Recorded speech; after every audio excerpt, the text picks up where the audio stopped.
Hi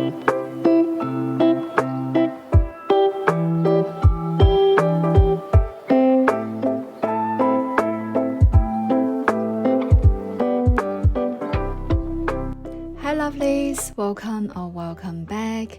Today we are setting up my bullet journal for May 2025, and before we dive into the May setup, let's do a quick flip through of my bullet journal so far this year and have a look at the themes I've done each month.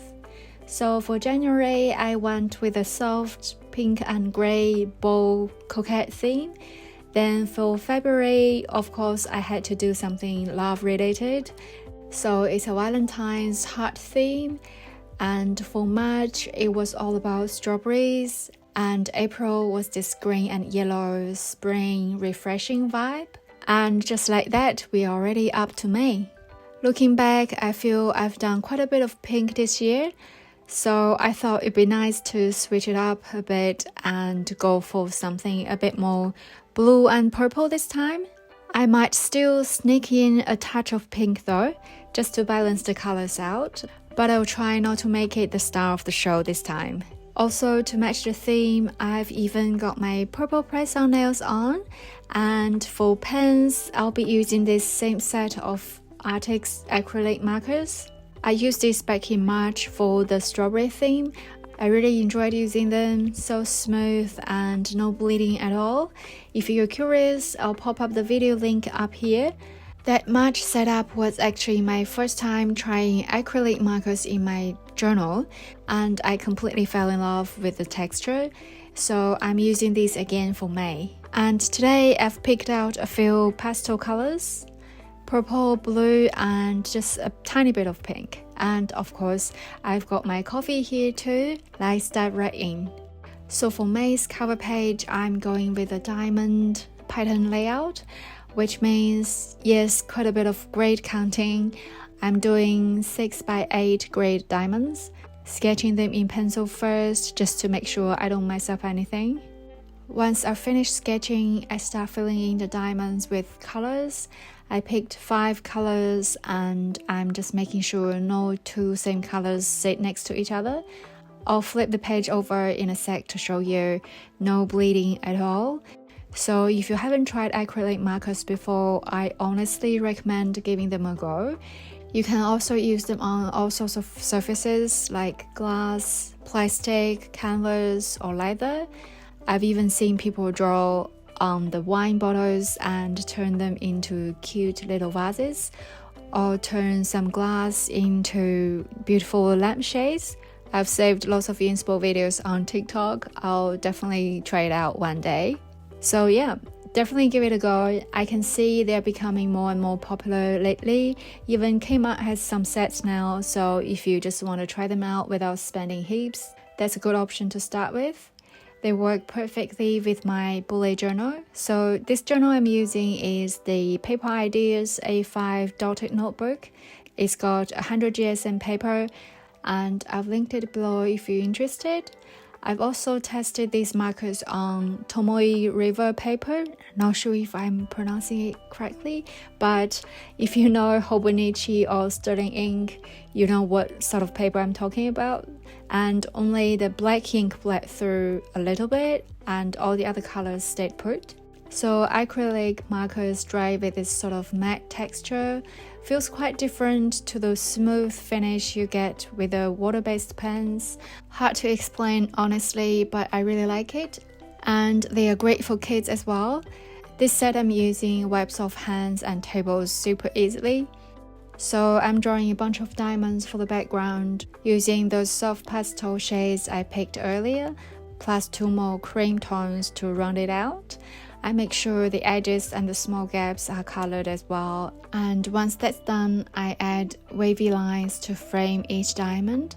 I missed filming that bit, sorry guys. And then I add these cute blue bows on top of each diamond. The blue bows don't stand out too much when they sit on top of a blue diamond, but that's alright. They're meant to be subtle anyway, and I'll be doing little drawings inside each diamond, so I didn't want the bows to overpower anything. Next, I write a simple title inside 3 diamonds in the middle. Then move on to the flower and leaf doodles. For the leaves, I'm using this soft sage green that blends really nicely with all the pastels. This marker set has number codes too. I'll pop the ones I used down below in the description box. One of the biggest perks of acrylic markers is the coverage. You can layer colors on top of each other so easily, and if you make a mistake, you can just color over it like using correction tape. Super forgiving, but remember to only do it when the first layer is dry.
One thing to keep in mind, even though they don't bleed, if you color in a big area like I'm doing here, the paper can wrinkle a little. I'm working bit by bit though, so each section dries as I go, which helps, and swapping pens gives it extra time as well. You'll see the wrinkling once I finish this page. It's pretty minor, but if you are painting all of the page all at once, it might wrinkle a bit more. I actually quite like it. It gives the journal that well-loved, well-used look. Kind of like how some people like coffee stains in their journal. But if that texture bothers you, just a heads up. I also clip the corner of the page to stop it from curling up too much, and then I fill in any empty diamonds along the edges with more flowers. And once the monthly cover is done, let's move to the left side to start my calendar. And I have to count grades again, classic. And instead of doing a symmetrical layout like the cover, I shift things a little so I can fit nearly 4 full diamonds per line, which gives me 4x8, 32 diamonds. Perfect for the 31 days in May plus 1 extra. I hope it makes sense. I think you know what I mean once you see the result. And if you've seen my setups before, you know I always put my monthly cover on the right and the calendar on the left. For the calendar, I put a daily collage, highlight a day kind of thing in each block, like a little diary, sort of a month at a glance view.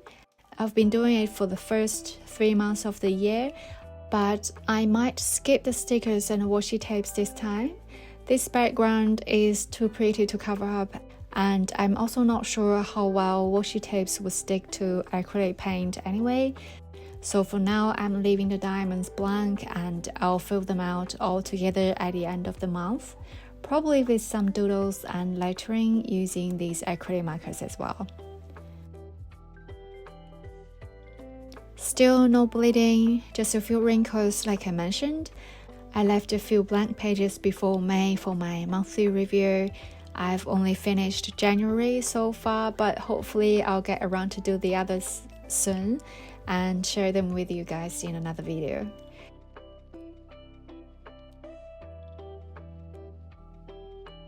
I ended up using some more pink than I originally planned, but I think it still turned out super cute. I love the soft, calm vibe of the colors. This time I remembered to film the wavy line frames, yay! Then I added some blue bows on top of the diamonds and finished by writing in all the dates. And that's my May cover all completed. Let's take a closer look. No bleeding on either side, and While the page is a bit wavy now, just like my March setup, it'll flatten over time with the journal closed. My March page is almost completely flat now, so I reckon this one would be the same. And now we move on to the weekly spreads. For week 1, I'm putting diamonds on both sides of the page. These ones are slightly bigger than the cover page diamonds, so I've got room for both doodles and days of the week. Also, I've lost my grid spacing cheat sheet. I remember saying in another video that it looked pretty tired and needed replacing, and now it's completely disappeared. I remember I couldn't find it when I filled my April bullet journal either. So I was counting grids manually again. Time to make a new one, definitely. I actually made a mistake on the first diamond, but covered it with a white marker, and it blends in pretty well. You can see it a bit more in real life, but on camera it looks good, so I'm happy with the fix. And I'm repeating the wavy lines and blue bolts here too. And for the divider, I went with cream and pink double waves. Then added a bigger blue bolt in the middle on each line.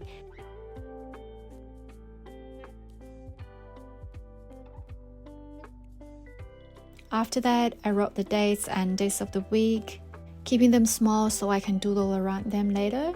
The first few days of May are in my April spread, so this week starts on the 5th. That also means I'll only need 4 weekly spreads for May. And if you're new here, I have 2 journals that I use daily for 2025. This bullet journal for habit tracking and reflections, and a smaller weekly planner for scheduling, appointments, and ticking off tasks. For the bullet journal, I typically use a 8-block layout, 7 blocks for 7 days of the week, and 1 for a weekly review. Some people have asked how I do my daily reflections. Well, it's pretty simple. I write down things that went well, things that didn't go so well, and what I learned that day. I try to jot down 5 small wins. They don't have to be huge. It could also be something small like I slept well, I read a few more pages than yesterday, I learned a new recipe. Then I'll add 1 or 2 things that I could improve on, like I scrolled on my phone a bit too long, went to bed too late. That way it stays positive but still reflects growth. You can also include what you're grateful for. I have a separate journal for that, but you can totally do it all in one. And for my reflections, I prefer writing full sentences over bullet points, so I leave myself lots of space. I know I could probably add more designs and more drawings if I wrote less, but I really enjoy journaling this way. For week 2, I grouped together smaller diamonds, 4x6 grids this time instead of 6x8, into the corners of each page, still alternating the colors so each group feels unique.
I used small wavy lines and dots as a divider and added dates in quirky shapes, skipping the weekday names to save space.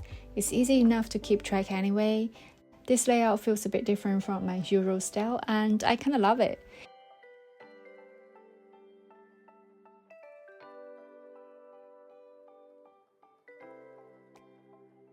Now on to week 3, a cross layout with 2 blocks on top and 2 on the bottom. I used a slightly wrong shade of cream on the top right diamond on the left page, but I left it as is. It still blends in nicely.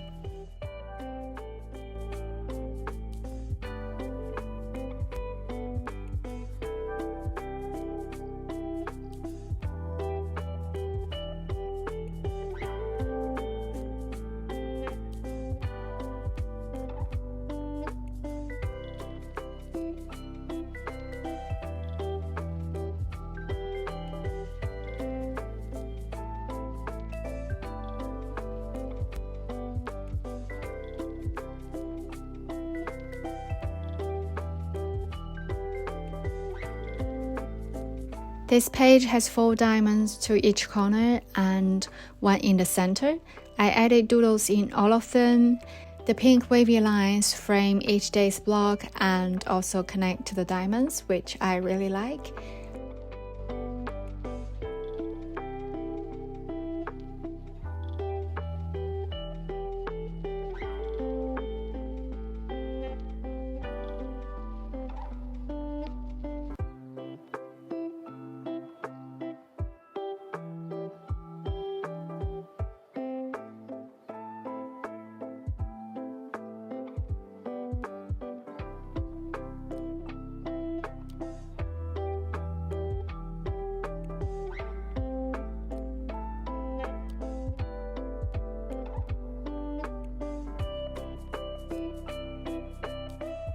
I kept the day titles near the lines so I can leave space inside the diamonds for more doodles. And week 3 is done. Honestly, I think this might be my favorite page. Can I say it? Will my other pages feel sad? And last one, week 4. This time I'm placing the diamond drawings along the top and bottom. I'm also going a little bit outside of the dotted grid, so I have more writing space left. Then I connect everything with some wavy lines again, which also create the 8 blocks, and use the middle diamond for the dates.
And I actually filmed this setup on the 22nd of April, so this video was actually going up a little bit ahead of time for once, which I'm pretty proud of. I really love this theme.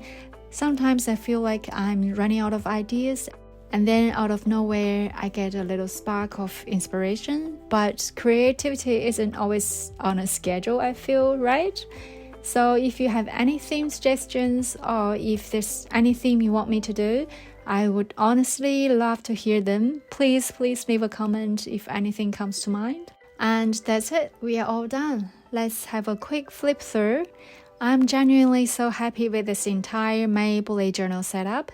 The soft pastels, the floral doodles, the diamond layout and the bows, it all came together really nicely. I can't wait to use it, and I'll also be setting up my weekly planner using the same theme. That video should be up next week, so please subscribe if you like to see it. And as always, thank you so much for hanging out with me today.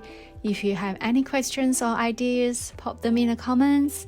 I'd always love to hear from you, and thanks again. I'll see you soon.